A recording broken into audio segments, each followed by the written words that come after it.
खुलुमबाय स्टुडिअ दं आं राजीव बसुमतारी। बे समाव बिटिआर हाग्रा बिफाननि मावफुं सोद्रोमा रनजित बसुमतारीनि खुगायाव बिपिएफ आरो हाग्रामा महिलानि सायाव गोख्रों बाथ्रा बुंनायखौ बे समाव नुना मोननाय जादों, जेराव खौरांगिरिनि सोंथियाव रोखा फोरमायदों बिपिएफ दोलोनि थाखाय इउपिपिएलनि गेटआ जेब्लायबो बन्द जाना दंखायो।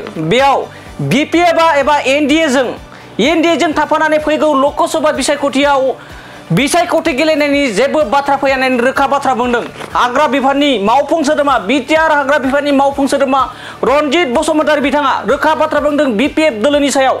आरो बिपिएफ दोलोनि गाहाय हाग्रामा महिलारि बिथांनि सायावबो गोख्रों बाथ्रा बुंदों।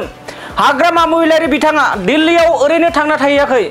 हाग्रामा महिलारि बिथाङा दिल्लीयाव हानिमुन खालामनोसो थांदों जानो हागौ होननानै बाथ्रा बुंदों आथिखालनि बिटिआर हाग्रा बिफाननि मावफुं सोद्रोमा रनजित बसुमतारी बिथाङा। फैगौ लकसभा बिसायख'थिया आरो गेजेराव 6 दानल'सै। बेनि सिगांनो बिटिआरआवबो बिसायख'थि एबा लकसभा बिसायख'थिनि बारहावाया गोख्रों सोलिगासिनो दङ, जेराव दिनै बिटिआर हाग्रा बिफाननि मावफुं सोद्रोमा रनजित बसुमतारी बिथाङा बिपिएफ दोलोनि सायाव गोख्रों बाथ्रा बुंदों, जेराव बिपिएफ दोलोआ एनडिएजों थानानै फैगौ लकसभा बिसायख'थियाव खौसेयै लकसभा बिसायख'थि गेलेनायनि खौरां बिजोंफोराव ओंखारनायखौ लानानै दिनै सोंथि खालामनायाव बिटिआर हाग्रा बिफाननि सोंथि खालामनायाव बा बिटिआर हाग्रा बिफाननि मावफुं सोद्रोमा रनजित बसुमतारीनि सिगाङाव खौरांगिरिया सोंथि खालामनायाव रोखा बाथ्रा बुंदों दे बिपिएफनि थाखाय इउपिपिएल दोलोनि गेटआ अरायसम बन्द जानानै दङ होननानै बुंदों बिटिआर हाग्रा बिफाननि मावफुं सोद्रोमा रनजित बसुमतारी बिथाङा। लोगोसे हाग्रामा महिलारि बिथाङा दिल्लीयाव थांना थाहैनाय बाथ्राखौ सोंथि खालामनायाव बिटिआर हाग्रा बिफाननि मावफुं सोद्रोमा रनजित बसुमतारी बिथाङा गोख्रों बाथ्रा बुंदों दि हाग्रामा महिलारि बिथाङा एनडिएजों सावरायनो थाङाखै, बिथाङा हानिमुन खालामनोसो थांदों होननानै बाथ्रा बुंदों बिटिआर हाग्रा बिफाननि मावफुं सोद्रोमा रनजित बसुमतारी बिथाङा।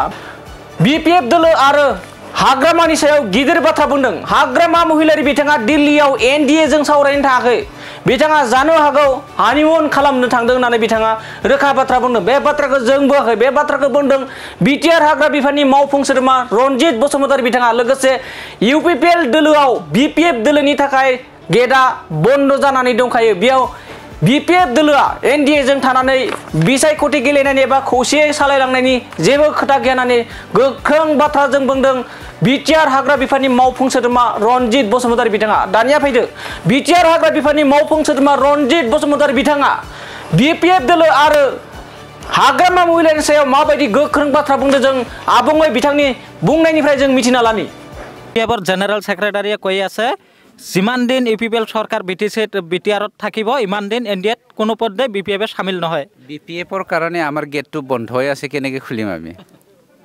তাত ক'বলগীয়া একো নাই, গেট বন্ধত আৰু কেনেকৈ সোমাব? আৰু এইফালে আমি চিচি কেমেৰা লগাই দিছোঁ নহয়, চুৰি চাবিও সোমাব নোৱাৰে।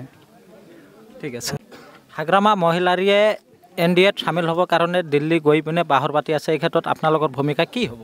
মইতো এইটো সাংবাদিক বন্ধুসকলৰ পৰাহে জানিছোঁ। মই ভাবোঁ সি হানিমুনহে মানিবলৈ গৈছে। 17 বছৰ সি বনবাস কাটিছিলে না, এতিয়া মানে হানিমুন মানিবলৈ গৈছে।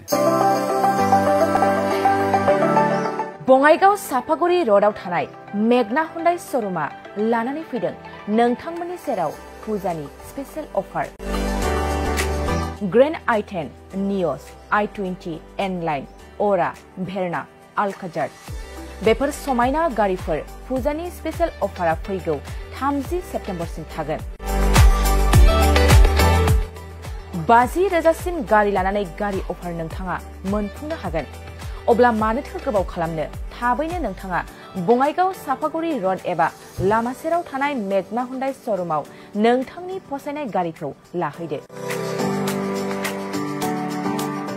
गोबां मिथिनो थाखाय नैबे जानबुं नाम्बार 9101093856 8011827497 700279673 70026948111 आव खौरां लाहर। मेगना हुन्डाइ श'रुम बङाइगाव साफागुरि र'ड।